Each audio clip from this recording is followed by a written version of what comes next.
The Man I Love, Take the A Train, Dinah, After You've Gone, and hundreds more make up the canon of songs we call standards. But what does standard mean?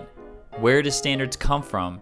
And who decides a standard is a standard? Simply put, a standard is a well-known composition that continues to be arranged, recorded, and performed. A song that persists in the jazz repertoire over the course of time.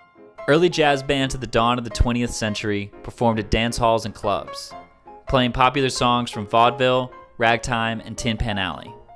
Much like a modern cover band today, performing songs off the top 40. As jazz emerged in the 1920s, artists like Louis Armstrong, Duke Ellington, and Paul Whiteman continued to popularize the music of their day through arrangements of tunes from Broadway musicals, revues, and even songs from the bandleaders themselves.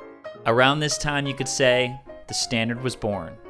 These songs from the early days of jazz carried forward through the eras of big band swing and into bebop, with each generation of jazz artists carrying the torch of the past and contributing their own compositions into the pantheon of standards. So who decides what songs are standards?